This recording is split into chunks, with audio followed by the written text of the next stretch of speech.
Let me ask you something.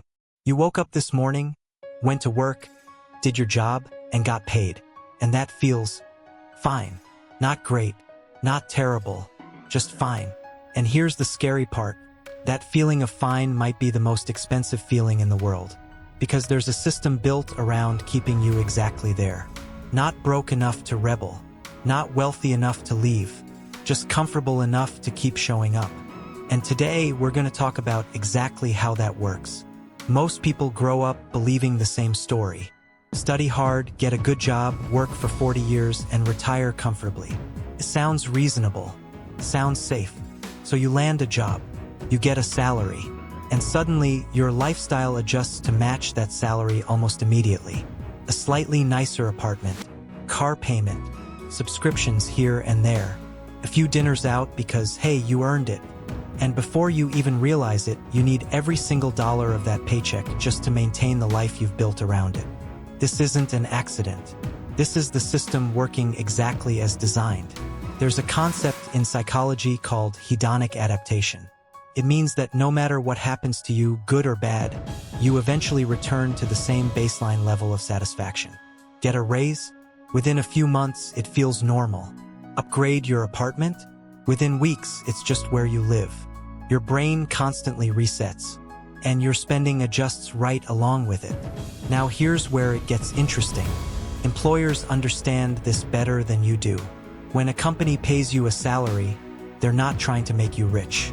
They're paying you just enough to keep you motivated, just enough to keep you dependent, and just enough to make leaving feel risky.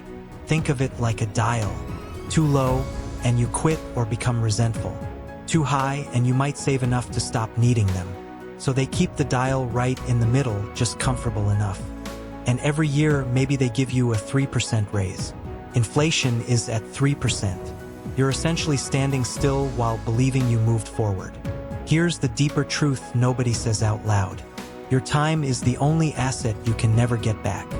And right now, someone else is buying it every weekday for most of your waking hours, in exchange for just enough money to make that trade feel acceptable. The golden handcuffs, people call them. The mortgage, the car payment, the lifestyle, they all quietly lock you in. Not with force, with comfort. And comfort, it turns out, is far more powerful than fear when it comes to keeping people stuck. So what do you actually do with this?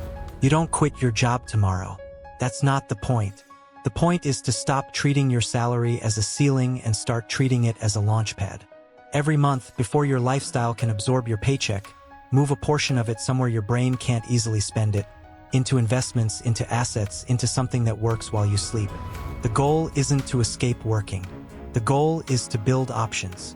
Because the moment your money starts making money, the dial shifts, and suddenly you're the one in control. The 9 to 5 isn't evil, but it is a trade. And most people never stop to ask if they're getting a fair deal. You were never meant to just survive the week and reset on Monday. You were meant to build something.